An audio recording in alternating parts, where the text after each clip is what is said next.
Darkcast Network. The light shines brightest on our indie podcasts. Warning. The following podcast may occasionally contain strong language and material that is not suitable for all ages. If you are easily offended, it is highly advised that you turn back now. However, if you're a degenerate, welcome, brethren. You've found your home.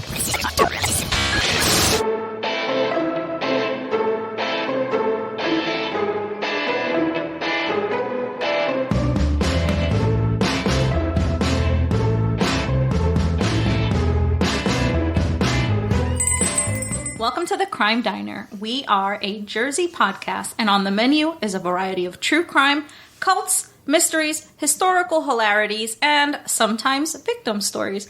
We do this within a Dinner with Friends theme. I'm Nidia. I'm Dana. And I'm Cindy. Last week, I told you about the horrific home improvement / nightmare neighbor story of Ann Hoover and Roy Kirk. This story had a shocking ending that no one saw coming. I really hated that story because we all are doing home improvements and it really upset me. Yeah. Oh my God. I got so much anxiety. Yes. And I don't know about, I guess all of us have neighbors that are relatively close to us. Right. Like you probably are a little further than her and I. You're probably the closest with the literal duplex in the story. Mm-hmm. I was just like, oh my God, I can't. No. I've got to say, all the time, as much as I hear them moving next door, I always wonder if they are removing a wall between our attics and just living in our attic. Oh my God, that's the nightmare. Because we have a stand-up attic. Yeah. So you can easily be comfortable up there. But I'm like, is she expanding? What the hell is she doing? That being said, we have a full solid brick wall between the houses. Okay, but good. Still, I always feel like they're going to climb through. Is that like a firewall? Is that what that's for? It is a solid firewall. Oh, that's smart. Yeah. That's smart. the reason why my house didn't burn down whatever time ago. Bunch of years ago. Yeah. Yeah. So this week, I would like to thank you for being my friend. Okay. We've all traveled down the road and back again. Wait a minute. Are you fucking doing... Nydia, your heart is true. And Cindy, you're a pal and a confidant. I would like you both to know that if you threw a party and invited everyone that you knew, you would see the biggest gift it'd be for me. And the card attached would say, thank you for being my friend.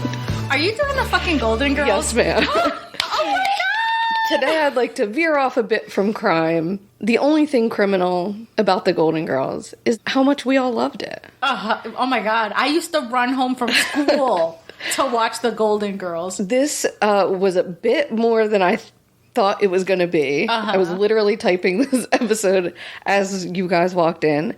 But tonight I'm going to tell you about the life of the women of the Golden Girls and, on and off screen, and how the show changed the course of history, in my opinion. Wow. Oh my God, that's a big mouthful. Yeah. Ooh, I can't wait to eat this. Yeah. Dinner's going to be so good. And you're going to hear that story, but first, the food. Let us pray. Bless us, O patrons, for these thy gifts, which we are about to receive from thy donations through Patreon every month, under the power of the V Podcast. Cult. Oh, shit. Okay. I see carrots, potatoes, some kind of little bread biscuit thing, and some kind of breaded chicken. Mm-hmm. Oh my God. As you guys may not know or may remember, Dana, I was gifted a Golden Girls Cookbook. Yes. Whoever gave you that is a true saint. A real friend, if you will. As you know, she really is. Okay, so the chicken, the cheese puffs, the honey bourbon carrots, the drink that's in front of you, which was an inspiration from the book, it was Amaretto Sours. So each one of these is a representation of each one of them. So the drink is Sophia. Oh my God. Fruity, nutty, not too sweet. No wonder this is Sophia's favorite drink. Mm-hmm. The Southern not so fried chicken. Okay. Is, of course, an ode to Blanche, and she's always trying to lose weight, so it's not so fried. Oh, is she? But it is Southern. All right. If y'all think back to an episode specifically about Rose and the cheese puffs, where she was upset because people were eating too many cheese puffs, and then one person wouldn't even dare touch her cheese puffs. The lady said to her, I just don't care for them. And Rose turned around and said to her, well, that's an ugly hat. Sorry. And then I can't talk about dessert yet. Okay. Oh. All right. But what about the carrots? The carrots were the honey bourbon. But they don't represent somebody. Oh, that just on the southern side. Okay. Oh. Dessert is Dorothy. Okay. All right. And then the mashed potatoes are just a buttermilk garlic mashed potatoes just to tie everything in. That just represents us. And our potato heritage. Yes, exactly. All right, let's dig in. I'm so excited. Yes.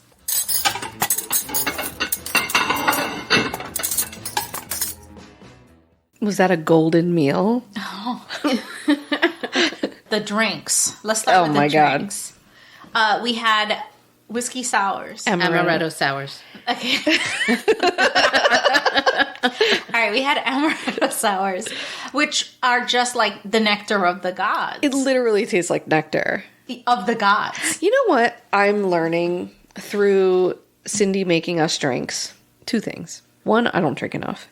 And two, I never had these like old people drinks. Like people drink? Yeah, like Amaretto Sour or like a Moscow Mule or like they just always sound like things that old people would like order at a, I don't know. Moscow mules always make me think of hipsters. Okay, fair. I just like think of a Moscow Mule of like, I don't know, the Cold War or something. Like who the fuck is drinking that, you know? But an Amaretto Sour, like, this reminds me of like, I don't know, armadillos in fucking Arkansas or something. Like, I don't know. It reminds me of like what my old lady divorcee neighbor would order. Right, exactly. You know. Well, now you're the old lady divorcee neighbor. Wait, Ouch. what? But I guess since it's representing Sophia, I get it. Yeah, I get it. Yeah, I get it. It's not sour though. It's delicious. Yeah. It's delicious. It tastes like a cherry Coke almost. Like a Don't flat say cherry that. I Coke. hate cherry Coke. Oh no, this is delicious. See, I don't get no cherry Coke in that. I certainly get the cherry. Mm-hmm. Definitely. But it's just so sweet and Yeah. really, really good. Not so fried chicken. Not so fried chicken was not so cooked. It was a little pink. It was a smidge pink. I personally think I have an iron stomach. We'll see how that goes in an hour or so. Yeah, But yeah. I ate it. I cooked it for so long, and then you could see the top of it was already browning, Toasting. very toasty. Yeah. And I was like, fair, done. Well, I did the sign of the cross and just ate it. Went in head first. I literally took every bit of the meat off the bone. So The bourbon carrots were the hit of the night. delicious. The fucking potatoes, it's fucking potatoes. Yeah. You know, it goes without saying. I was not a fan of the cheese puffs. Okay. What about you? I loved the cheese puff. It didn't have the flavor I was like thinking it was going to have. But You were thinking Cheddar Bay biscuits. I was thinking Cheddar Bay biscuits. It's You're always a 100% right. But you're right. It was a cheese puff. Like Yeah. once I ate it, I was like, oh, that's what a cheese puff is. Sure. Right. Like, sure. I don't really like, what are those little puffs that have the cream inside? Oh, cream puff? I don't usually like those at all. Okay. And I like this more than that. Like, I like the outside of it better than a cream puff outside. Mm-hmm. But I almost ate the one that was on your plate, but then I was like, stop. Like, you're crazy. I did see it sitting there by itself, and I was Yeah. like, should I have it? No. So that was that Rose episode. Yeah. So now you know why the one lady was Yeah. saying... That's Nydia, of course. That's Nydia. I didn't care for them that much. Well, Nydia, you have an ugly hat. You have an ugly Wonderful. But yeah, all in all, It's an old white lady cookbook. Like, what do you expect the food to be? Right. The bourbon carrots. Was Yeah. a hit. I love those. Wait, who did they represent? Blanche, because of her dad and her southern roots Okay, with the bourbon. right. Yeah. Yes, please. Was there bourbon in them? Yes, there was Fuck. bourbon in them. They were good. Yeah, the first time I tried them, I reheated them again. You could taste the bourbon, so I gave them another Go under the heat. Well, I'm glad you couldn't taste the bourbon because they were just very flavorful. Yeah, they were really good. Yeah. I like them. Speaking about food, something exciting I did. Danny found this secret pizza shop called Squares and Fair. It's right here in our hometown, but it's not your typical pizza shop. It is, you go online, they give you a specific time and date that the pizza shop is open for order. And you immediately, as soon as the order slots open, you immediately order. You only get one pie, one dip, and one set of cookies. You order and done. You select the time frame you want, everything. It's like super crazy, super Where's it anxious. You don't know. It's a secret location. It's different every time? I don't know. I don't know because this is the first time I order. It's delivery or pickup? You pick it up. So where are you picking it up from? They send you the location? They send you the location. You select the time and the date that you're going to pick it up. Honestly, this sounds very fun. Honestly, this sounds very unsafe. So tell me, how was it? I don't know yet because it is like in the future. Like it's not until August. Oh, what the fuck? Yes. Okay, Russ orders pizza from this place that is only open one day a week or some shit. And the pizza's like fucking $40 or some shit. The pizza was the best pizza I've ever had. Like, it was insanely good. I'm so mad right now. This one is, I ordered what's called the Baccaroni, and it is... Yeah, you did. Yeah, I got the Calabria chili oil to dip it in, the 4 cookies, and it's $50. What's the 4 cookies? You get 4 chocolate chip cookies. $50 for a pizza and 4 cookies. I will share I better be good fucking pictures. pizza.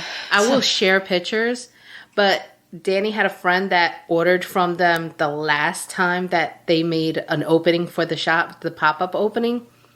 And she went in again this time around and ordered. Really? Yeah, there's even an Instagram where a guy drove an hour and a half for the pizza. And he says by far the best pizza he's ever had. I wonder if this is a case of a cool concept Yes. over the good pizza. You're going to have to let us know. Because You're going to have to invite us. Absolutely not. Not when you get one pie. That's so rude. I know. I will tell you Podcast about first, bitch. you. No. We're blood sisters, are we? Yeah.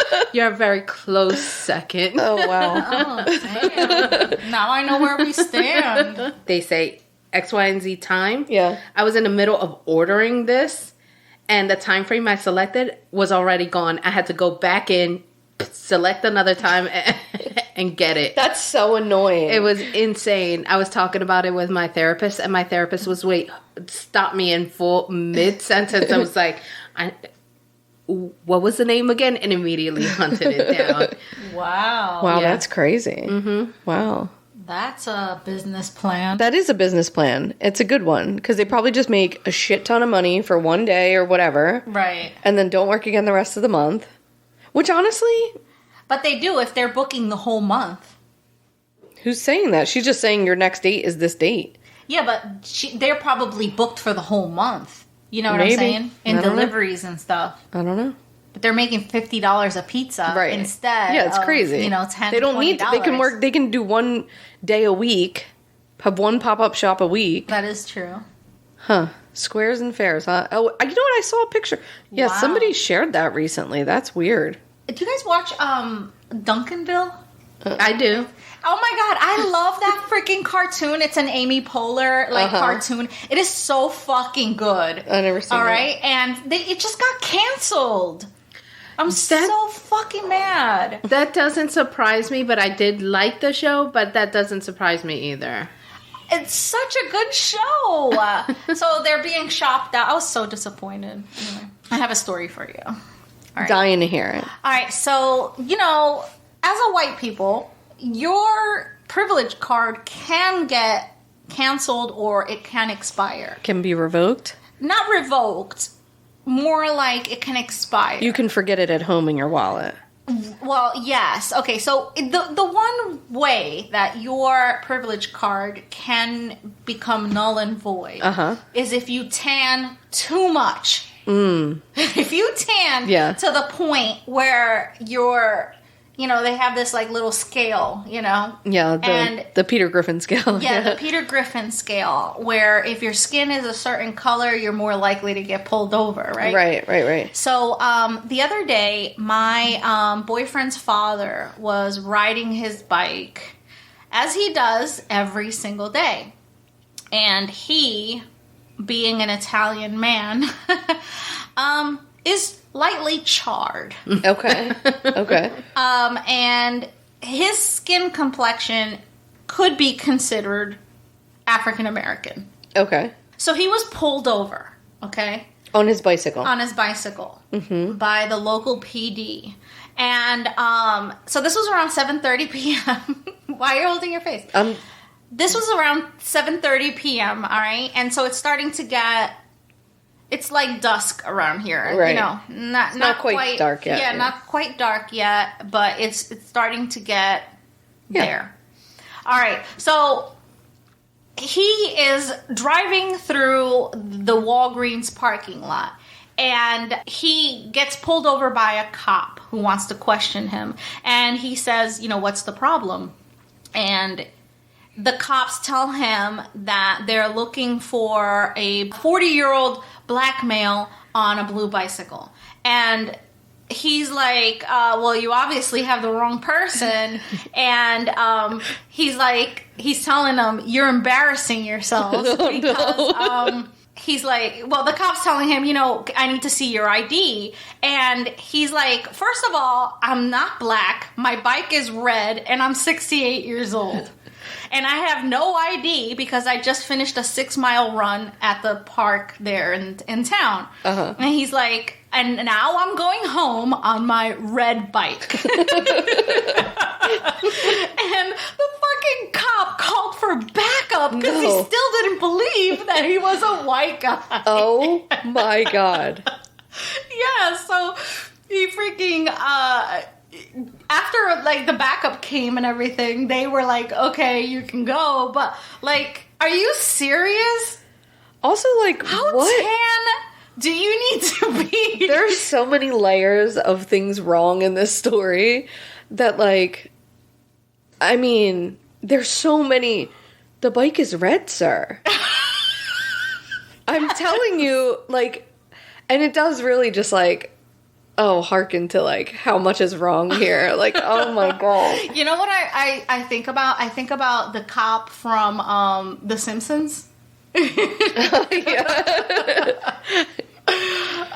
think about that cop and how embarrassed was that officer? Where was his backup dude, what are you doing? The whole unit pitched in for one of those colorblind glasses. Oh my God, that is very stupid. Yes. But maybe lay off the sun. There's so much more to it than that, but yeah, definitely he should. In all fairness, he doesn't need to lay off the sun. His bike was red. Right. There's a lot else happening here. Why are you... take a second and step back here, what you're saying. If a very tan elderly man, do you know how wrinkly that motherfucker's gotta be? I don't know what your boyfriend's father looks like, but... Very wrinkly. He's wrinkly. He's gotta be wrinkly. And he has a white ring around his eyelids. From his sunglasses? No, from, I guess where he's blinking, where he's has his eyes closed. No. While he's taking the sun. No. Does he go to tanning beds? No. Does he wear I think those little, just like, lays goggles? out. No. But, if you close your eyes, like, that very small water line is not going to tan. And the bottom... So, that's the only thing that's white on him. And, like, inside his wrinkles are white. Oh my god, that's so fucking hilarious. Honestly, I want a picture now. Yeah, we might need a picture of your boyfriend's dad. But Russ's mom sent me that. Russ's stepmom. Yeah. And sometimes she listens to the podcast. Why does she listen to this podcast? I don't know. We curse a lot. She says. Yeah, no But no joke. Yeah. No shit. Yeah, so yeah. Also, like, Russ's dad is like 5'4". So he's like a tiny, He's a tiny little very tan dark Italian man. Who's very skinny. Oh my god, that's so funny. Yeah. I mean, cops are cool and fun. We love them. We love them here on this podcast.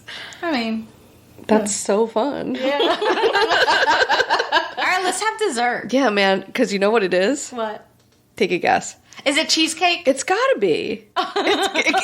There's only one thing it could be. As soon as she said Dorothy, I was like, oh, it has to be cheesecake. It's gotta be cheesecake. Yeah. That's all they eat on the show is cheesecake. All right, let's eat this cheesecake. Oh my god, it's cheesecake. Cheesecake! Who knew? All of us did. What kind of cheesecake is it? I kept it simple. This is actually from the book. They call it Mr. Haha's Cheesecake. Mr. Haha's Cheesecake. What's so funny about it? Why's it gotta be funny? Y'all break my soul for not knowing this I don't know episode. this episode. Oh, is this where it's her birthday party and she goes to the kids thing? That's actually one of the funniest fucking episodes. I haven't seen this show in years. They go to like this fucking Chuck E. Cheese type of place, sort of, for Dorothy's birthday, and they like come out and sing to her and like do all this kid shit, and she's so pissed through the whole episode. Oh, I'm gonna have to watch. She's so mad. Watch. Yeah, they take her to Mr. Haha's hot dog hacienda. Yes, right. And the oldest one is supposed to lead the whole group. Like in a like Conga line. Yeah, right, exactly. And of course, and this was all set up by Rose, and the cake, they had her wish on the cake. And as soon as she wished on the cake, the kid turned around, I know what you wish for, and smushed the cake into the Mr. Haha's face. Oh my, okay. All right, let's dig in. Let's have it.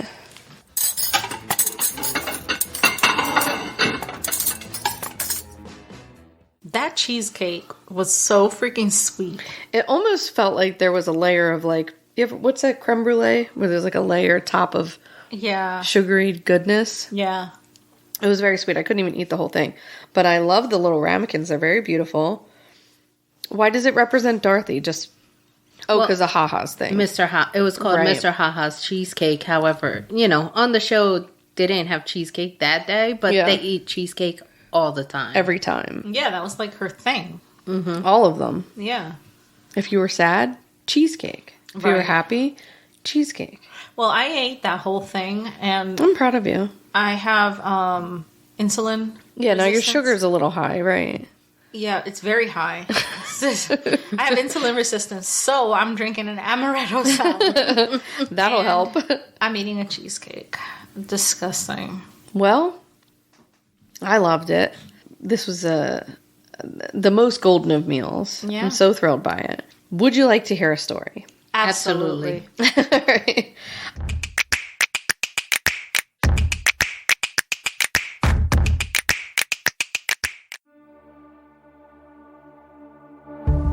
Hi, listeners. We have a podcast to share with you that you can go binge over 50 episodes right now. Every Thursday, we bring you a new episode filled with mysteries, conspiracies, and things that go bump in the night. I'm Holly Lauerman. And I'm Brooke Sasser. And we are the hosts of Curly Conspiracies podcast. The name of our podcast stems from, well, our curly hair and the idea that conspiracies and mysteries are never straightforward. They take multiple twists, turns, have-nots, and take a while to comb through. We have some lighthearted topics such as Eminem is a clone, the Coca-Cola conspiracy, and even the Kentucky meat shower. Some more serious topics like April is Blood Sacrifice Month, the Johnny Gosh disappearance, and the Nahanni Valley mystery. We also have your classics like the conspiracies surrounding Princess Diana's death, Mothman, and the Roswell incident. Check us out on Apple Podcasts, Spotify, iHeartRadio, Spreaker, and anywhere else you get your podcasts.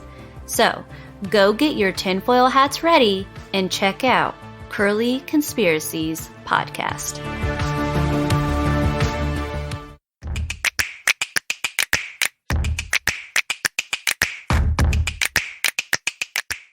I have so many fucking sources. I literally have a whole page of sources. They're all going to be in the show notes, but a lot of it's Wikipedia, IamSasa.com, Entertainment Today, Outsider.com. Oh, I watched a documentary on Tubi TV, so that link is there. I watched 4 documentaries on YouTube. They were the portraits, intimate portraits of each of the women. Wow. National World War II Museum.org, Upworthy.com, Medium.com, so many. So if I missed it, they're just like listed one right after the other. So if I missed any, they will all be in the show notes. So let's talk about the Golden Girls.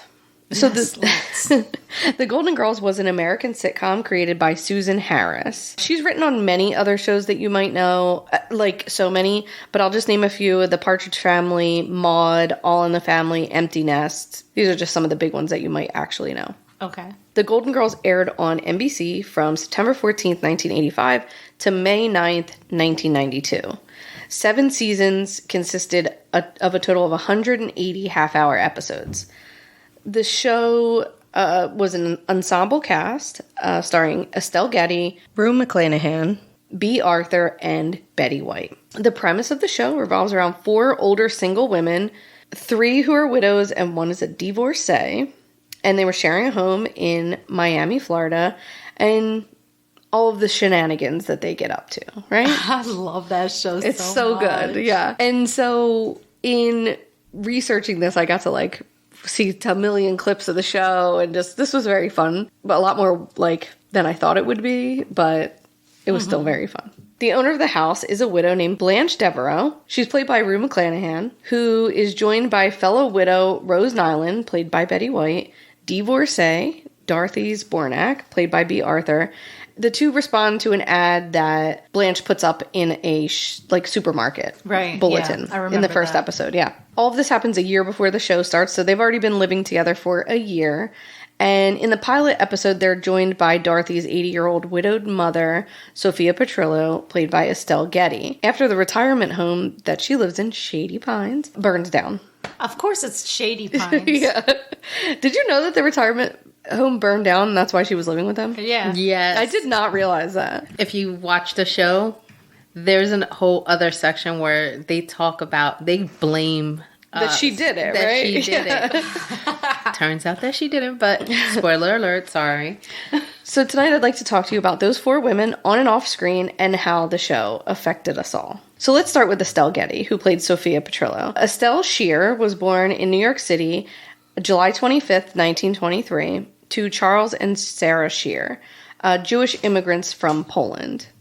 Their home doubled as the family's glass business, and as a child, Estelle was known as Eddie, a nickname stemmed from her older sister's inability to pronounce Estelle, and this stuck with her throughout her life. And in the intimate portrait, her older sister is there, and she still calls her Eddie. As a weekly treat, every Friday night, her father would take the family to the Academy of Music on 14th Street to watch a film and a live vaudeville performance. These performances could be anything, like circus performers and musicians and, silent acting, all kinds of stuff. And this is where she decided that she was going to be an actor. I heard that she was the youngest on the show. She was younger than B. Arthur, but Blanche was younger than her. Oh. But Betty White was the oldest. Wow. Yeah. After graduating from high school, she continued to live at home with her parents, who were very doubtful that she would become a successful actor. That did not stop her.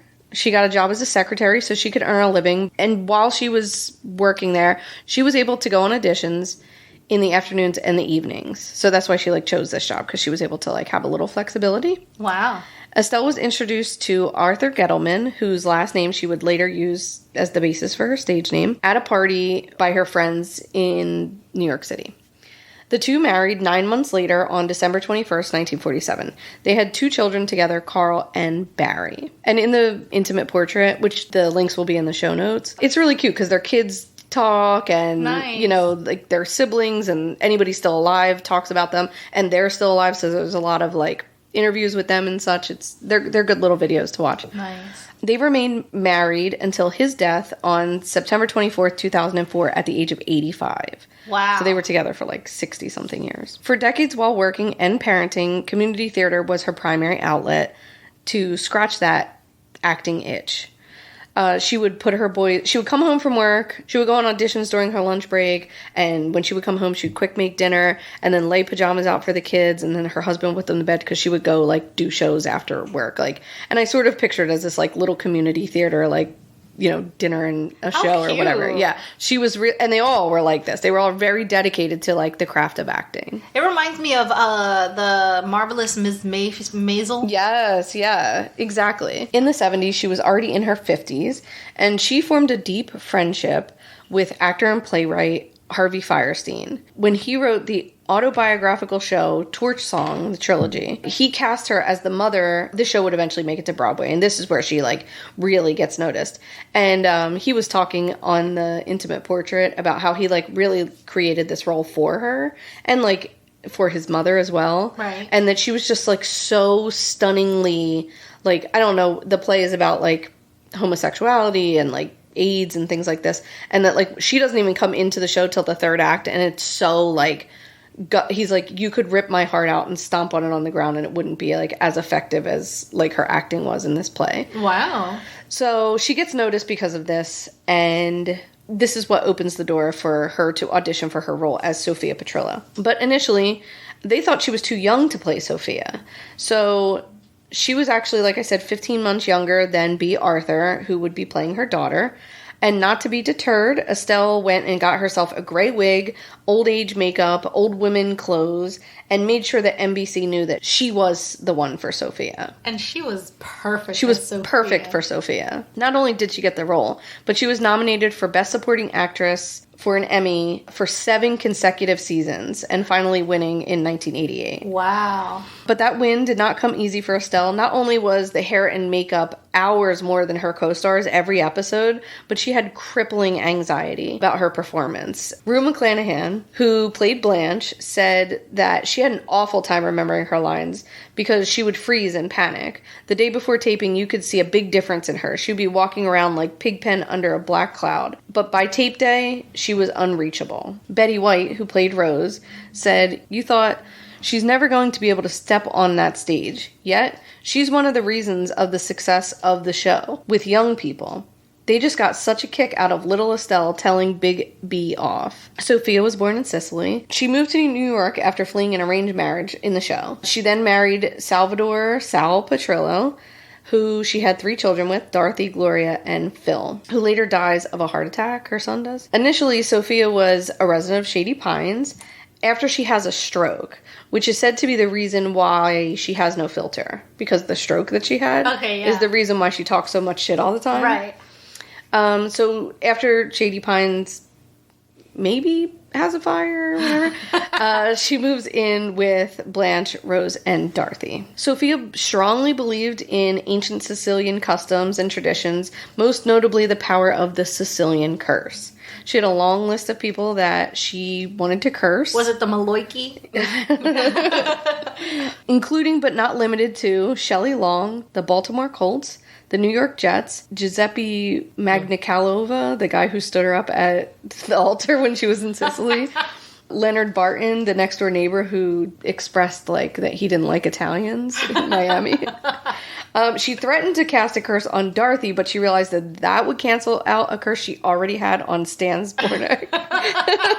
So she couldn't do that. And she ends up in the final season spending 2 whole episodes doing odd tasks to save Dorothy from an ancient Sicilian curse. Due to Sophia's Sicilian descent, there were regular hints that she maybe was like had some mafia connections. She made reference to several vendettas, and It is even hinted that Sophia had done work for the mob. Once she said that no one in her family had ever left a body to be found. Sophia claimed to be present at the 1929 St. Valentine's Day massacre, to which she then, like, took a big pause and was like, I mean, I was at the movies all day. All day. Estelle was a badass on and off screen. When the AIDS epidemic took the life of Estelle's nephew and many of her theater friends, she was completely devastated. She became quite active in the fight against HIV and AIDS, and at the time, most celebrities wouldn't say a word about it was the really disease. taboo. Yeah. She's quoted saying, "I've been in show business all my life, and the majority of my friends are gay. I don't deny that. A lot of my friends have died of AIDS. Besides the friends in the acting community, her nephew, Stephen Scher, died in 1992, and she had taken care of him, up until his death. She would call her activism work in the fight against AIDS as the most important cause of this lifetime. And too bad Ronald Reagan would not say the same." Estelle died in the early morning hours of July 22nd, 2008, in her home in Los Angeles as the result of dementia. Initially, she had been misdiagnosed with Parkinson's and then misdiagnosed with Alzheimer's. Both present the same symptoms as Lewy body's disease, which is what she would eventually be diagnosed of. It's believed that her not being able to remember her lines and such were like early onset dementia symptoms. Shit, I'm doomed. Yeah, man. Sometimes I think about you and I'm like, girl, are you okay? Because she was like not that old when she got the cast of the show. I mean, they were in their 60s, but like their 50s and 60s, you know? Like your age. Fuck you. Oddly, as close as the women seemed to be on and off screen, none of her co-stars came to her funeral. What? That was like the worst thing I found out in this whole series, is not one of them came. And one of her sons went on to say, like, you guys claim to be a family and like no one showed up for her funeral. It's kind of shitty, actually. What the fuck? I think B. Arthur's the only one that came out to be like, I had just had knee surgery and I couldn't make it. But like aside from that, no one else came, which is so fucked. Oh my god, things that I really wish I wouldn't have known. I know. It kind of like it breaks down that fourth wall. Yeah, I'm sorry. So now let's move on to Blanche. We don't need to do the rest of this episode.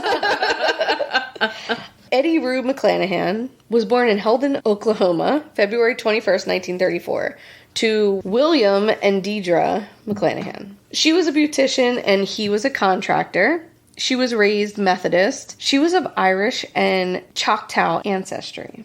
What's Choctaw? It's from an indigenous tribe in the area that she grew up in. Her Choctaw great-grandfather was named Running Hawk, according to her autobiography, My First 5 Husbands and the Ones That Got Away. Which, honestly, I have added to my list to read.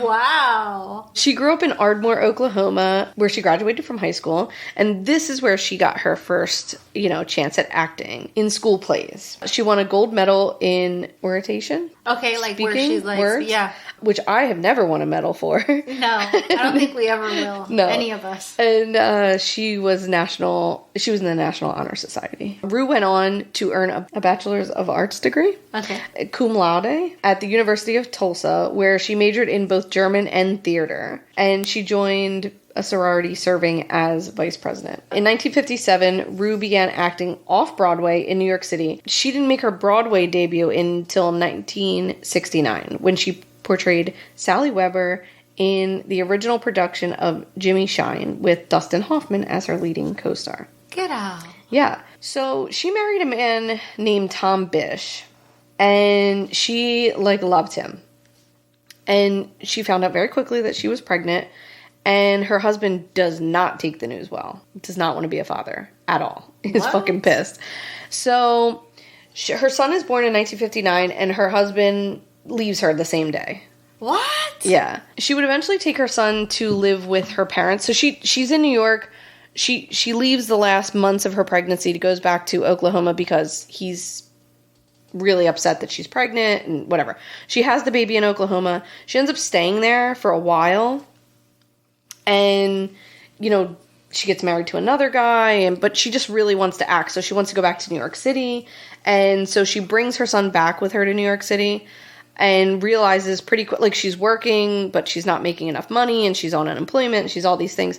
And so she realized, her mother is, like, giving her shit, like, bring this boy back, bring the boy back, bring the boy back. So she brings her son back to Oklahoma and leaves him with her family so she can establish herself a little bit easier in New York without him. Right. When he's, like, 7 or 8 years old, her sister says that if you don't come back home or come get your son, I'm going to adopt him. So she went and got him. And she ended up getting married to this guy that she was dating because she felt like she needed to provide him a father, which, like, her son says in the intimate portraits, like, I understand, but, like, he was the worst. So, God. And she didn't want to have a third failed marriage because she had already, like, married this other guy in Oklahoma. So she stays with him for, like, a really long time, and it was very, like, volatile and very traumatic for her son and whatever. So anyway, she leaves him in Oklahoma, and then she comes back and gets him, and she says that she wanted to be a mother as much as she wanted to be an actress. Like, they were not mutually exclusive, like, on the same level. Like, she needed both of those things. In the 1972 episode of All in the Family, the Bunkers and the Swingers, Rue and her acting partner Vincent Gardena play a swinging couple who meet the Bunkers. Did you watch All in the Family? I did. I mean, obviously 72 is way fucking before my time. Yes. But I loved TV Land, like Nick at Night. Yeah. So I've seen a bunch of episodes of All in the Family, and I don't remember the specific episode, but I did like sort of All in the Family. Like, I did sort of get that show, and I thought it was kind of funny. Yeah, it doesn't track well. No, it doesn't stand the test of time, No. certainly.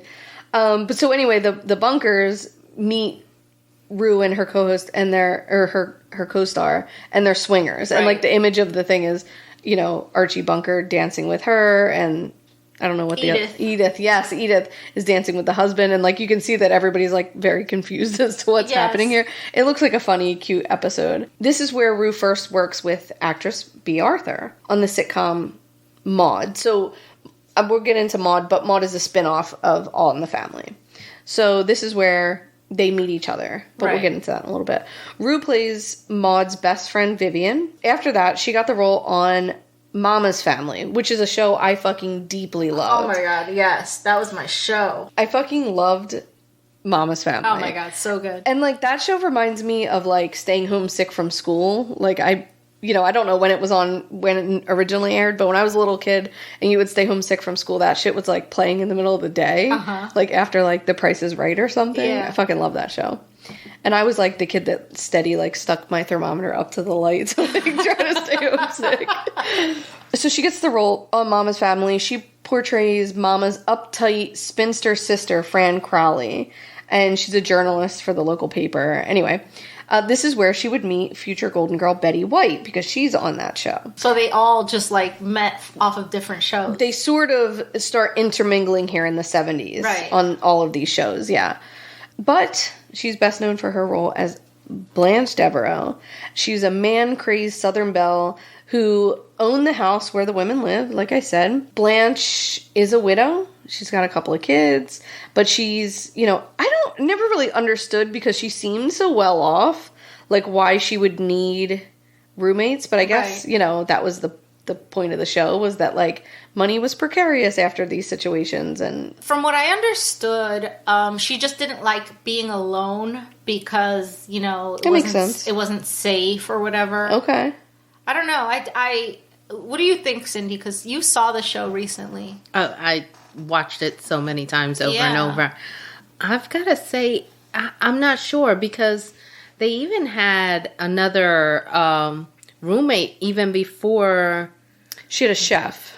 A chef. Oh, he was a chef. Yeah, he was not a Coco roommate. was a chef. Coco was like, and he only airs in the first couple of episodes. He's only in the first episode, I think. Yeah, he was like a cook. Mm-hmm. Yeah, for her. But I thought he was a roommate. I don't think so, no. But yeah, he only, like, airs in that first episode, and I think he was like an employee, it sounded like, the description of him. I didn't realize that. Yeah. Didn't come across to me that way.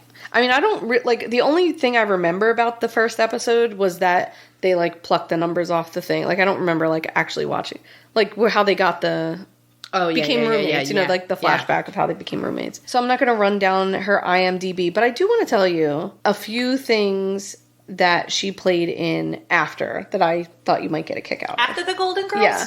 She played in an episode of Law & Order where she had an affair with JFK. Okay. She voiced a character on Spider-Man and King of the Hill. And I think my favorite role that she played after Golden Girls was that she's Steve's grandmother on Blue's Clues, which I think is so cute. Yeah. Not to change the subject. Let me get my phone. I went to dinner with my dad the other night, and he was asking me if I watch some show, which I don't watch because I never watch TV. But he was like, there's a girl on the show that reminds Terry and I of Nydia. And he's like, I'm going to send you her IMDb. That's the Internet Movie Database. And I was like, I know what IMDb is. Thank you. And, like, now that you're sitting here, like, I guess I sort of see it, but this is the girl they say you look like. Really? Which she sort of does kind of look like you, I guess, a little bit. She's on some show, and I guess they're like, my dad's like, the picture doesn't do her justice. You gotta hear her talk. She sounds just like Nydia. Really? Are there any more pictures of her? I would have to say... Kind of, yeah. Yeah. I see it. I see her name is Laura Ramos. Cindy approves. Her name's Laura Ramos. Anyway, she does kind of look like you. Wow. But I just thought it was so funny because my dad was like, it's on the Internet Movie Database. I was like, are you for real right now? Fucking know what IMDb stands for, you dork. He mansplained it. That was the most boomer shit you've ever said to me. Anyway, so... Obviously, she's been in a bunch of other cool shit, but, you know, on and off the live stage and the big screen and the small screen. Rue was a huge animal rights activist and vegetarian. She was one of the first celebrities to ever support the People for Ethical Treatment of Animals. I'm sorry. Is that PETA? That is PETA. You're mansplaining it to me. This is PETA. This is what PETA stands for. I think PETA has sort of come under fire for being a little wacky, so I don't know about all that. But she loves the furry creatures, one and all. She supported Alley Cats Allies, which was a nonprofit agency dedicated to transforming communities to protect and improve the lives of cats. And she appeared in a public service announcement for the organization in 2010. Rue was an avid supporter of gay rights, including advocating for same-sex marriage in the United States.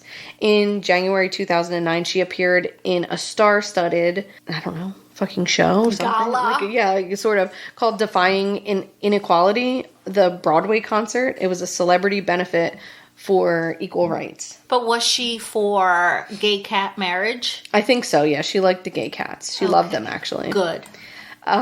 In 1997, she was diagnosed with breast cancer and treated successfully. And she initially, the doctors she went to wanted to give her a double mastectomy. And she, like, went to every doctor until she found the one that was like, fine, we won't cut your boobs off. Oh my God. So she got a lumpectomy, and then she had to get chemo and radiation. And she lost all her hair, and she was very sick. But she did successfully become in remission. On November 14th, 2009, she was supposed to be honored by the gay community for her lifetime achievements at an event called Golden, a gala tribute at the Castro Theater in San Francisco. This event had to be postponed because she had to undergo unexpected triple bypass surgery on November 4th, which was a few days before the event. While recovering from surgery, she suffered a stroke, which left her without the use of the entire one side of her body. Oh my God. Which is like such a really nightmare. common, yeah. Yeah. So in this link that I put on here, there was a show called Autopsy where they this medical examiner went over her autopsy and went over like all of her medical history to see why she actually died. And how is that not a HIPAA violation? It's really weird because she's deceased, so she did not consent to that, certainly. Right? And honestly, it was pointless because she died of a brain, aneurysm or whatever, a stroke from stroke symptoms. In that show, they were saying that she worked really hard for months to regain strength in that side and try to talk again because she lost the ability to speak properly. Right. She was very, very ill in the end of her life. She died on June 3rd, 2010. In a New York Presbyterian hospital after she suffered a brain hemorrhage. She had had lunch with her friend and she she wasn't feeling really well. She went to take a nap and she went into a coma and they ended up having to take her to the hospital and taking her off life support. Wow. She was 76 years old. There were no funeral services held by her family, but they did create a Facebook memorial page. So that's cool and fun. But there were like memorial services, I guess, held by other people that weren't her family in New York and LA that summer after she passed away. Why didn't the family do a funeral for I don't her? know. I think it was just her son, like, left. Like, her parents had already been deceased. She may have had an aunt, but she only had him, so I don't know if there was just, like, not a lot of family. It seemed like she had a lot of friends and stuff, and that seems to be who... Right. You know, she had a husband, but they had been separated. She had 6 husbands. Oh, wow. Which makes me really want to read her book. Yeah. 6 husbands. Yeah. So now on to my favorite Golden Girl, Dorothy Spornak. Wait, who's your favorite, Cindy? Mine's Sophia. Obviously. I am hard leaning towards Sophia. Yeah. I just love the spunkiness. Yeah. Well, you're both wrong. Okay. You know what? Are there wrong answers? No. Like, everyone is so good. Yeah. Like, everyone is so, like, representative of something about you. I wanted you to know? be Blanche. Of course. I we mean, all wanted to be Blanche. yeah. None of us are Blanche. No. Cindy's kind of Blanche. She has Blanche energy. She definitely has Blanche tendencies. But Dorothy was always my favorite, played by B. Arthur. I don't know if I would say I'm a Dorothy, but I always felt really drawn to her for so many different reasons. Her strength, her wisdom, just really loved Dorothy. Her fucking sass. Her sarcasm. Yes, bitch. Oh my all God. that. Bernice Frankel was born on May 13th, 1922, in Brooklyn, New York, to Rebecca and Philip Frankel, Jewish immigrants from Austria and Poland, respectively.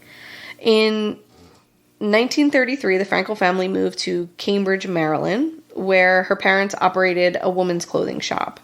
At 16, she developed let me say, I didn't write this in. She says in her intimate portraits thing that when she's 12 years old, she's as tall as she is now. Like, yeah. She was tall, like, from the day, like, Jesus. from day one. She said, like, so that's how she really got into acting and comedy and stuff, because she was like, I was gigantic with a deep voice. Like, there was, like, nothing to do but be funny, you know? Right. So at 16, she developed a serious condition in which her blood would not clot. Yeah. Like a... Hemophilia. Sort of, yeah. It just, like, sporadically developed. Her parents were really concerned for her health, so they sent her to live at an all-girls boarding school for the last 2 years of high school. And I guess it just, like, healed up. She didn't deal with this problem the rest of her life. I don't really know what happened there.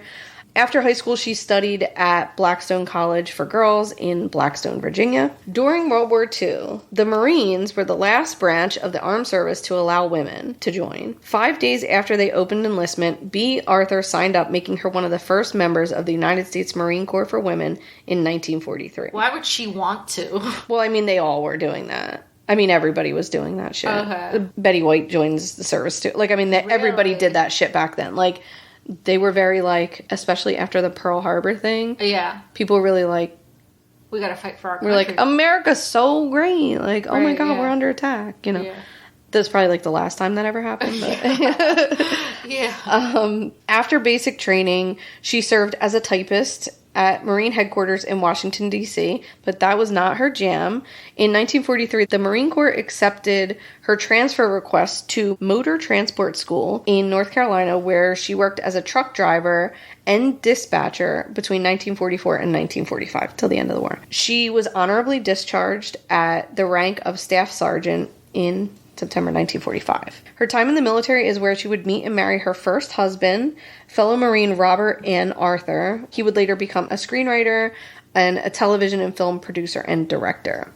Oh, that's cool. The marriage did not last, only 3 years, but she would use his surname, change the spelling a little bit, and that's where we get B. Arthur. She didn't like her name Bernice, so a lot of times you'll see her as Beatrice, but that wasn't actually her name. Oh. That's why she went by B. She said when she moved to Maryland when she was a little kid, a lot of boys had that name, but it was Bernice, like B-U-R. Uh-huh. So she didn't like that, so she changed it to B. She went by B all the time, of course. okay. But anyway, after serving in the Marines, she studied... That's my mom's nickname, by the way. What? B. Oh, is it? Yeah. Her name is Beatrice. She's in good company. so why did I say that? She studied for a year at the Franklin School in intimate portraits, I know I'm going to keep talking about it, but in the intimate portrait of her, she's like, I studied at this institute in Philadelphia called the Franklin Institute. And I'm like, what?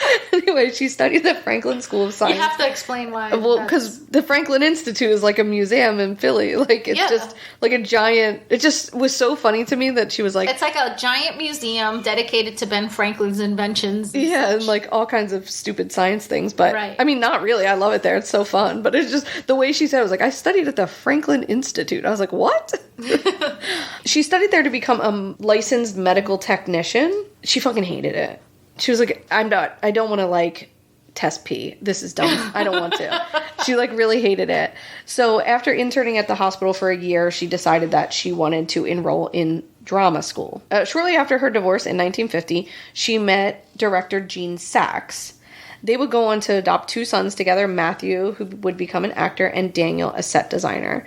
And she and Saks remained married until 1978, but her career, things got in the way, and they ended up getting divorced because she got a bunch of roles and moved the whole family to California, and his Broadway stuff was in New York, and it's too much distance. Yeah, and it seemed like he really had a hard time, like, coping with her success. Oh. You know, that it was a little, like...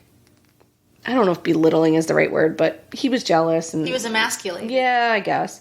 And it really, like, when she talks about him, you can tell that she struggled with, like, choosing her career over her marriage because it sounded like she really loved him. It was very sad. But anyway, she began her career off-Broadway in a theater group. She created this theater group and, you know, met other comedians and actors.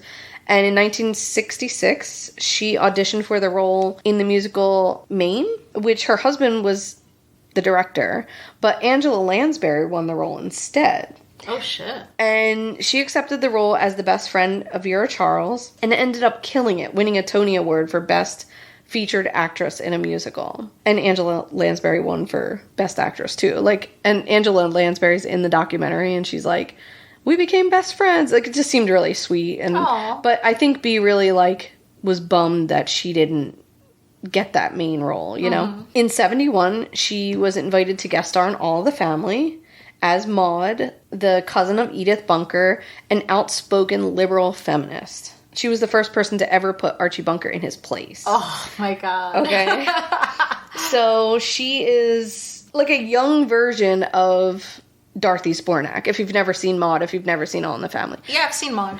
Yeah, I don't think I've ever actually seen Maude, but like I get the gist, you know? Maude was considered to be the polar opposite of Archie Bunker, you know? And he called her a New Deal fanatic. People love this character so much that after like one episode, they were already in works for talking, you know, of a spinoff to create Maude. And initially she was like, no, my family's in New York. I don't want to. She didn't even want to come do the one role, but she does it because it's her friend that creates the role for her, whatever. And she ends up landing the show, and it's a huge success. The character would not only win awards, but solidify her place in history with the women's liberation movement. The series addressed serious socio-political topics of the era that were considered taboo for a sitcom, certainly for TV, including the Vietnam War, the Nixon administration, divorce, menopause, drug abuse, alcoholism, mental illness, women's liberation, gay rights, abortion, spousal abuse. I mean, you name it, they fucking covered it on this show. One of the best examples of this is the 2-part episode called Maude's Dilemma, airing near Thanksgiving 1972, which Maude's character grapples with a late-in-life pregnancy, ultimately deciding to have an abortion on the show. Oh, shit. Yeah, this is fucking huge. And even though abortion was legal in the state of New York since 1970, and as well in California since 1969, it was not legal across the country yet. And this sparked a huge pre-Facebook debate. I'm just saying, there was no Facebook yet. Pre-Facebook. I was like, put up. All I heard was Facebook, sorry. Dozens of network affiliates refused to broadcast the episode when it originally aired, saying they'll play some Thanksgiving parade or some other shit. They're not going to play it. However, by the time the summer reruns came around, so like, you know, played when it regularly came out, people forgot about it and it ran on every channel. Right. As a result, a reported 65 million viewers watched the 2-part arc, either in their first run or that following summer. Right. The episode initially aired 2 months before the U.S. Supreme Court legalized the procedure nationwide in the Roe v. Wade outcome in January 1973. Shit, so this was pre-Roe v. Wade. This was just months before Roe v. Wade happened. Wow. Yep. Oh, looks like we're going backwards. Yeah, we got to run it again, I think. Just a little 2-part episode. Oh, God. Bea was then cast as Dorothy Spornak, and originally Rue McClanahan was meant to play the character of Rose, and Betty White was meant to play the character of Blanche, which were essentially roles that they both had already played previously on All in the Family and the Mary Tyler Moore Show. Right. So basically Bea was like, I'm not going to reprise my character as Maude, because she's basically Maude as well. You know what I mean? Like, they're all so similar. Yeah. She's like, I'm just not going to do a third show where we're all the same characters. So the directors agreed to switch Rose and Blanche. Right. So that's how we get those characters. And they all felt this way. Bea was not the end-all, be-all of, like, who played what role. Right. They all felt that this was not the right character for them. And so once the roles were swapped, Bea Arthur accepted the role of Dorothy. Yeah, because Rose was, like, perfect for that role. Right. I mean, like, now looking back, it's like, could you imagine Rose as Blanche and Blanche as Rose? Like, no way. Plus, like, Blanche had this, like, sexy look about her, and Rose had, like, this innocent look about her. And, I mean, as actors, they probably could have pulled it off, but... Well, they did in previous roles. So if you watch the Mary Tyler Moore Show, where... And I'll talk about it when we get to Betty White, but...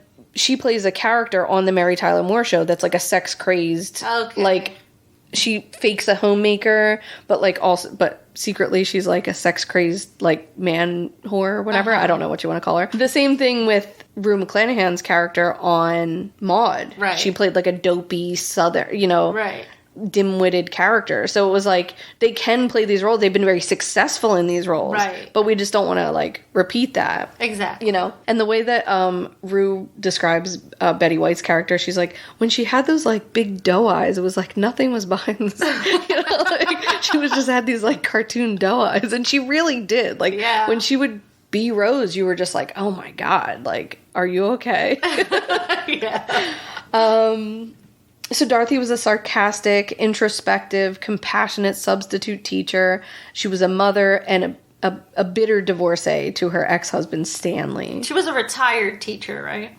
Yeah, but she was a substitute teacher. Like she was the one that still like went to work all the time, you know? Yeah. She worked in a library at some point. She was like always still doing to be shit. active. Yeah, right.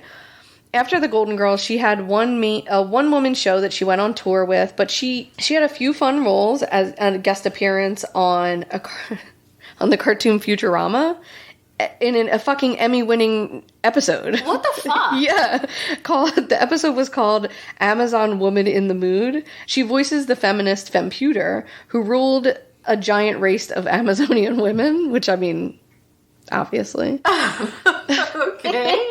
She appears as Larry David's mother on Curb Your Enthusiasm. Like she had some other fun roles, but like she really was like, she had a granddaughter and she like really wanted to like spend some time with her family. And she did do this one woman show that like earned a lot of money, and we'll talk about that in a minute. But she was a lifelong champion of equal rights for women, an active advocate for the elderly and Jewish communities. She championed the gay community that supported her since the early 70s, you know, with being in Broadway and such. Right. She dedicated part of her life to the cause of LGBTQ plus youths and homelessness. She raised $40,000 for the Ali Forney Center with just one of her live performances. Wow. Yeah. It was a revival of her one-woman Broadway show in 2005, and it was one of her last performances before she died. She would go on to advocate for the center until her death, telling Next magazine, "These kids at the Ali Forney Center are literally dumped here by their families because they're lesbian or gay or transgender.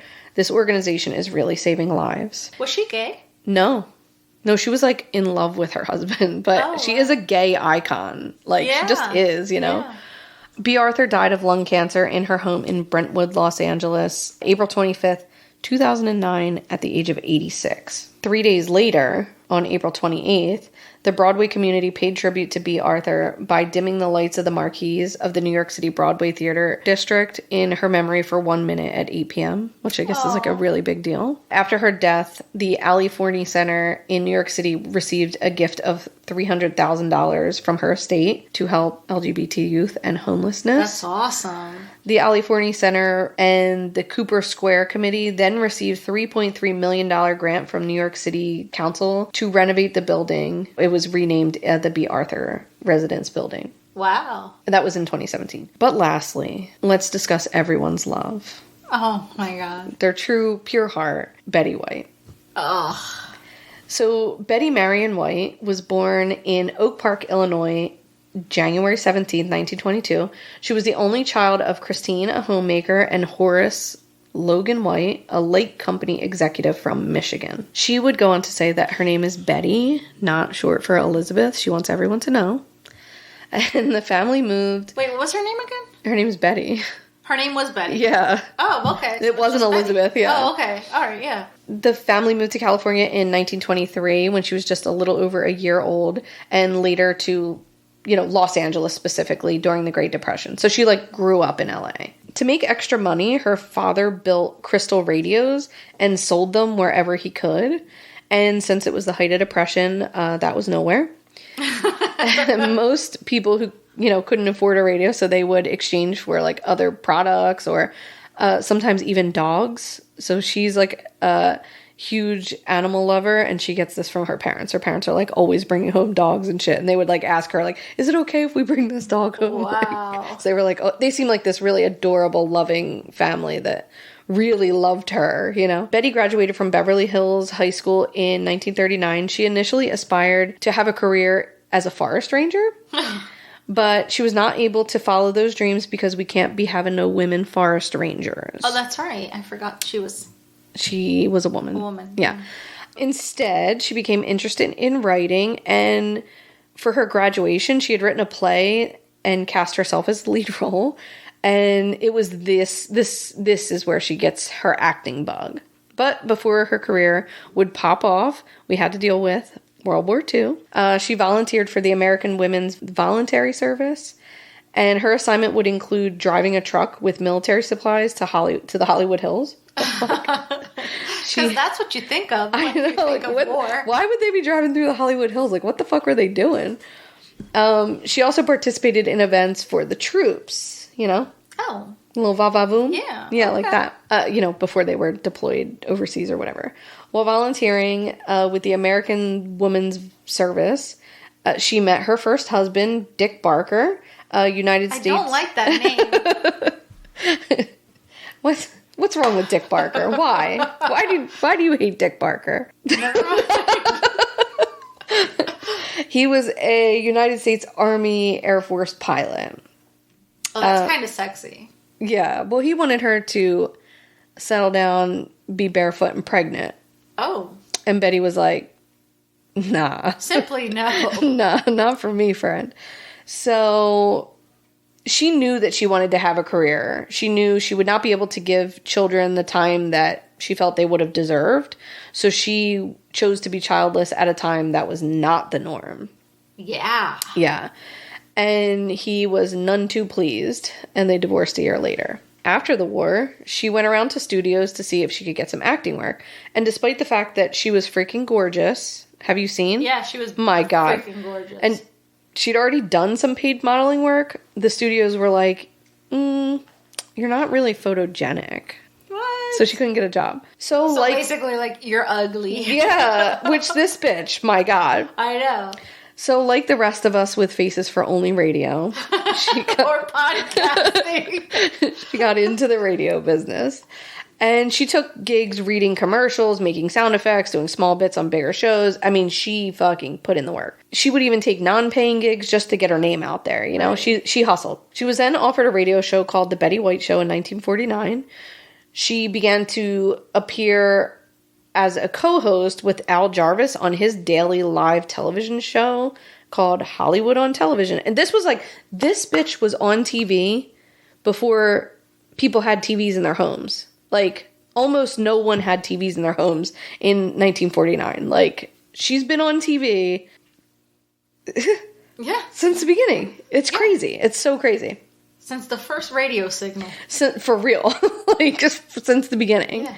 She began hosting her own show by herself in 1952. So she got it after Al Jarvis leaves the Daily Show. She takes over the show, and it's her show now. This was a 5.5-hour live ad-lib television show 6 days a week. Oh my God. Simply For no. fucking 4 years. Oh my God. Just, what are you talking about? I'd run out of shit to Could you talk imagine when she finally gets like a sitcom or whatever? They're like, can you fill 30 minutes of a show 5 days a week? She's like, yeah, I think I got it. about. Yeah. Her improvisation skills must have been She had to been like on point. just fucking honing it, because for I can't even imagine. This first show that was hers, that she was nominated for an Emmy right out the bat. Damn. She became one of the first few women in television with full creative control in the front of the camera and behind the scenes. The show was called The Life with Elizabeth, which her name is not Elizabeth, but from 1952 to 54, she hosted and produced her own daily talk show called The Betty White Show. Not to be confused with her radio show, which was also called The Betty White Show. This is different. Because her whole world was the Betty White show. Yeah, I mean, it is The Betty White Show. Yeah. We're all part of The Betty White Show. Like her sitcom, Life with Elizabeth, she had creative control over the series and was able to hire a female director. In a first for an American network variety television show, she featured an African-American performer and tap dancer, Arthur Duncan. The show got a lot of criticism for this, and local Southern stations in the Jim Crow era threatened to boycott unless Duncan was removed from the show. In response, Betty said, "I'm sorry, live with it," and gave Duncan more airtime. Good. Initially, the ratings of the show were very successful, but the show started getting changed time slots conveniently after this, and she suffered lower viewership, and the show was canceled within 1 year. Betty fucking loved being on game shows. This bitch. The list of game shows that this bitch was on, like, on IMDb, I can't. She was on Password, Match Game, Pyramid. Just to name a few that you may actually know. She was on so many fucking game shows that she became known as the First Lady of Game Shows. She was the first woman to win an Emmy for hosting a game show called Just Men. And the fact that no one's covered her on Snatch Games, I'm a little fucking aggravated about. Like, I know. I'm disappointed in every drag queen so far. Like, the fact that Betty White has not been covered. This is a reference to RuPaul's Drag Race. I mean, it's not the only thing I'm ever talking about, but I'm just, like, shocked. The queen of game shows has not been covered on Snatch Games? I know. Anyway. They need to do their homework, I really. digress. I mean, please. I'm not going to name all of her IMDb. We'd be here for a fucking week, okay? Betty worked. Betty fucking worked. She put in the fucking work. My favorite Saturday Night Live episodes are the ones where she's in it. Fucking amazing. I will get to it, but she's the oldest person to ever host Saturday Night Live, which is, you know, she's just fucking Betty White, man. Yeah. Like, you know what I mean? So she landed the Mary Tyler Moore Show as a man-hungry Sue Ann Nivens. That's who I was talking about earlier. The Mary Tyler Moore Show producers made Suzanne as a regular character and brought on Betty White. They made her a main recurring character after Rhoda left the show. Okay. In 1983, she had a recurring role playing Ellen Harper Jackson on Mama's Family, and this is where she meets Rue. Betty had originated this character in a series of sketches on the Carol Burnett Show back in the 70s. Which also, I didn't really get to watch, but I do think is pretty funny. That show was I've seen, like, bomb. little bits of it. Oh I'm like, God, this is so funny. So good. And I fucking loved I loved every single thing about Mama's Family. Yeah. So, like, I know I would have loved the Carol Burnett Show, but... Yes, you would have. Yeah, I didn't really get to watch that. Then in 85, she lands Rose Nyland, who's from St. Olaf, Minnesota, the naive, quirky widow. She also had a couple of kids, and, you know, she had a couple of very serious boyfriends on the show for a long time, and she was just a sweet, like, her little sweet boyfriend was so sweet. She just really brought this, like, love and light to the show, you know? After the run of the show, of course, she starred in many TV series and movies, but one of which is The Golden Palace, which I have not mentioned yet. Do you know The Golden Palace? No. Mm-hmm. The Golden Girls comes to an end when B. Arthur chose to leave the series after 7 years. She did the same thing with Maude. After 7 years, she's like, we're good. We're at the top of the fucking charts. Oh, wow. See you later. I didn't know it was that. Yeah, so she did the same thing with this show. She's like, I'm done. And she says, like, in her little interview there, she's like, I think I should feel bad, but, like, I just don't. Like, she just is like, I have to do what is best for me. Like, I cannot worry about anyone else. And, like, honestly, yeah, I kind of love that for you, B. Yeah. Anyway, the other 3 women are like, what the fuck? Right. So they do a spin-off show where in the last episode of The Golden Girls, the series finale, it's an hour-long episode, and it airs in 1992, where Dorothy meets and marries Blanche's uncle Lucas, played by Leslie Nielsen, and she moves to Hollingsworth Manor in Atlanta. So Blanche sells her house, and Blanche, Rose, and Sophia open up a hotel called the Golden Palace. Okay. And it's like a spin-off show, but there's just not, lightning in the bottle. It's just not there, and it only lasts for 1 season. She was the oldest person to host Saturday Night Live, like I said. This came about after a campaign on Facebook to get her onto the show. Like, people like, oh, yeah, Betty White as the host of the show. Betty White's the host of the show. And so she goes on the show, and in her opening monologue, she thanks Facebook and jokes that she says, I didn't know what Facebook was, and now that I do, I have to say, it sounds like a huge waste of time. Wonderful. She never had any children. She did find love later in life with Alan Ludin, whom she had met on the game show Password in 1961. He had 3 kids, so she was a stepmom to his kids. Okay. They were like teenagers when they married, though. And she does talk about how difficult it was to, like, be a stepmom and, like, have that life with them, whatever, because I guess their mother had passed away.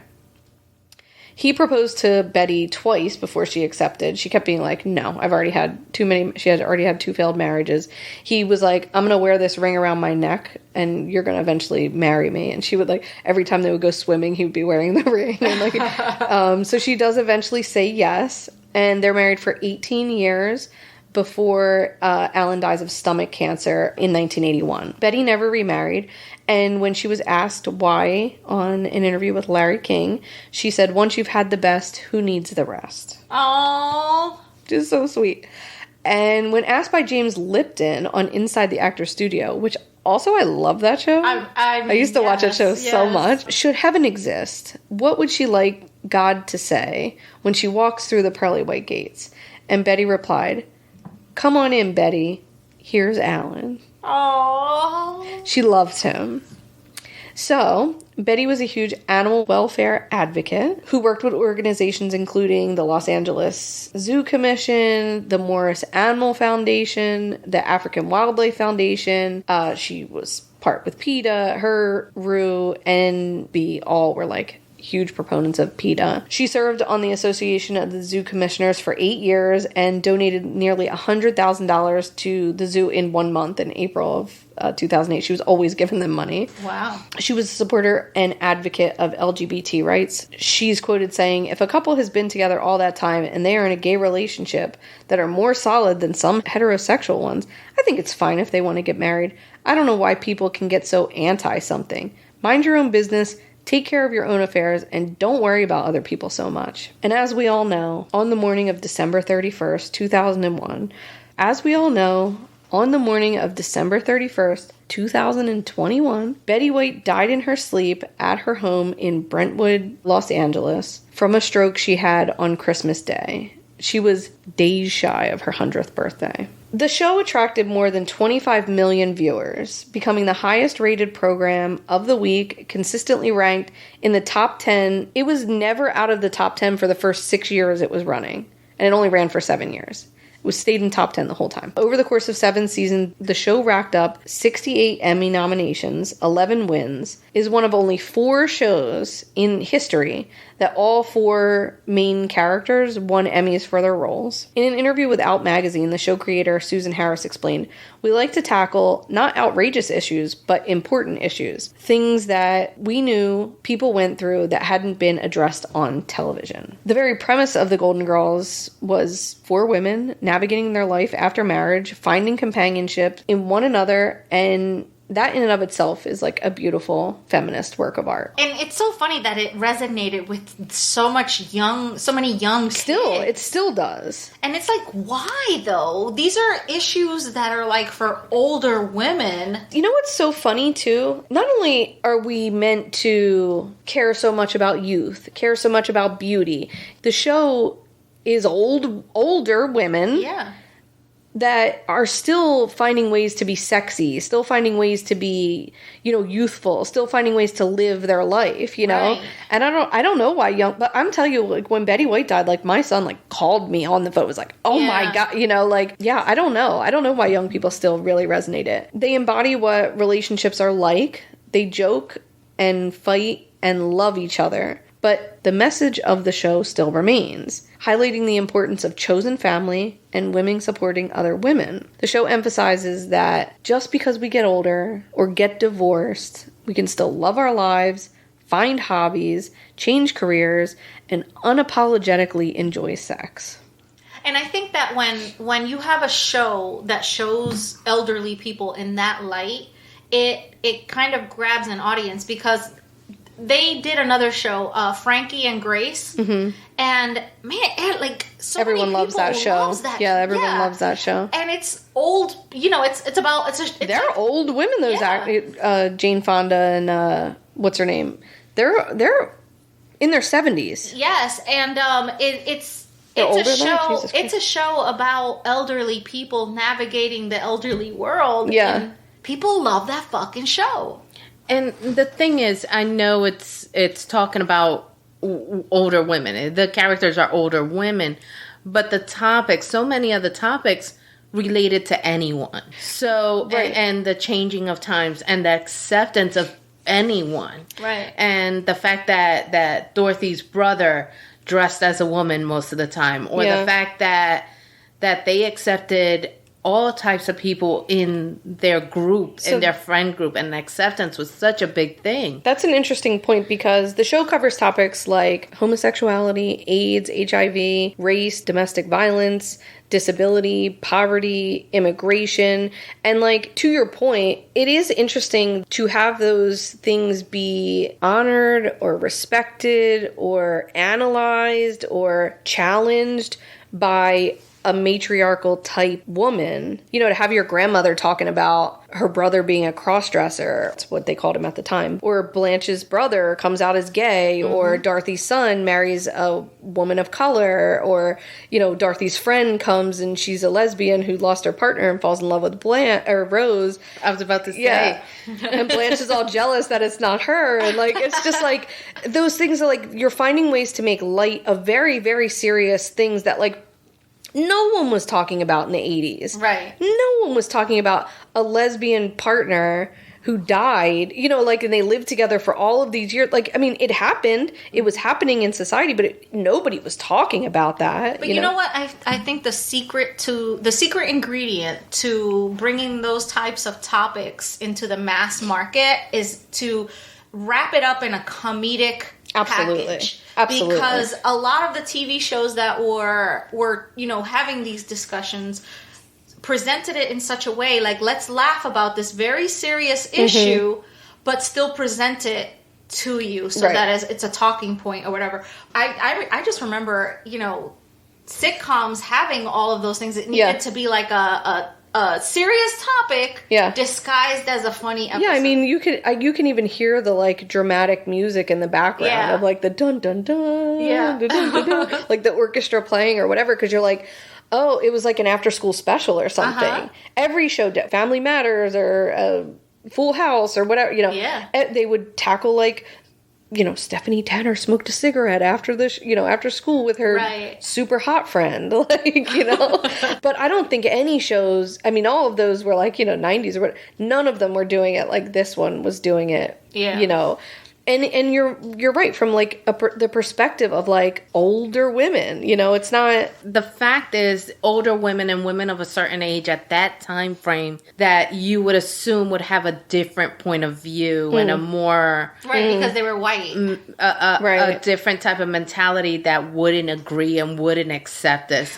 and they tackle that to a certain level where Blanche had struggled with her brother coming out, and then where she had the lady who, you know, raised her that was like technically like a house servant, I guess. I don't know, like, but it was a black woman that worked for her father, and you know, she's like comes on the show on one episode and like explains how like it was kind of racist what they like how she grew up, and Blanche is just floored because she doesn't, you know, and you're like confronted with like especially whiteness, like where you're like, oh my god, was I being racist? I didn't know, you know. And it is an interesting dynamic to really have that like mirror held up to you, you know. I think it was like way ahead of its fucking time, certainly.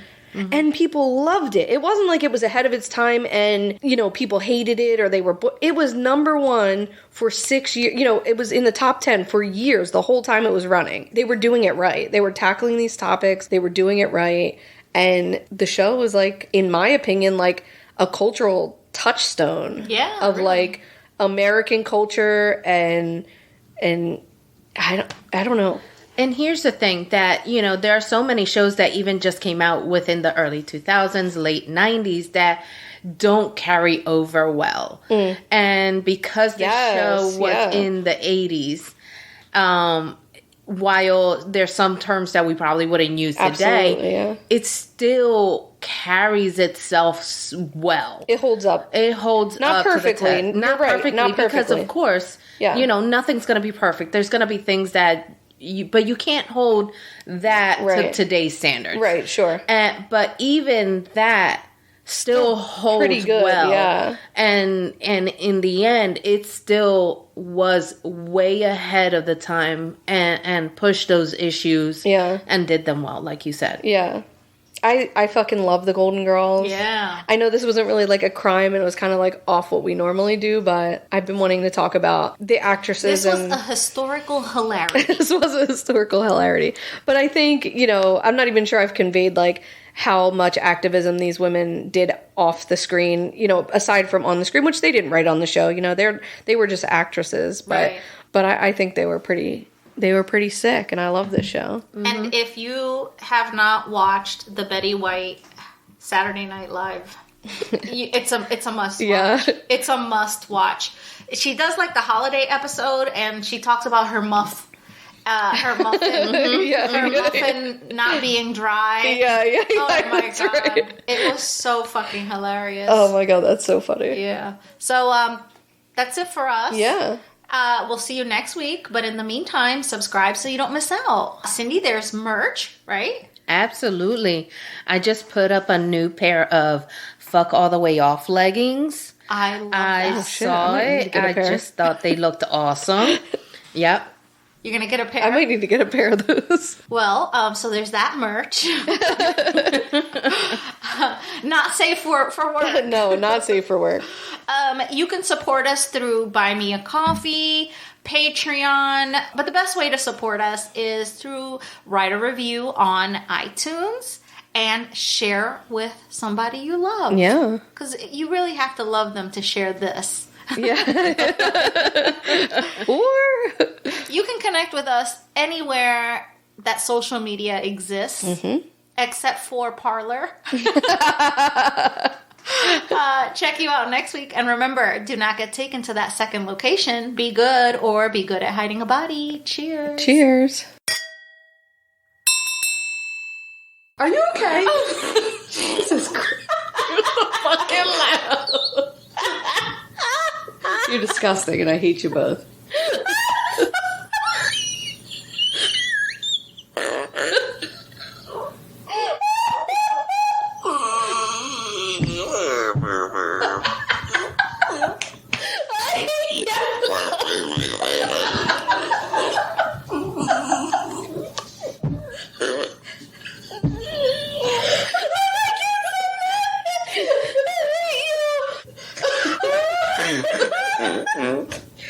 Oh god. I'm crying. Oh my god. And holding my pee because I almost fucking beat myself.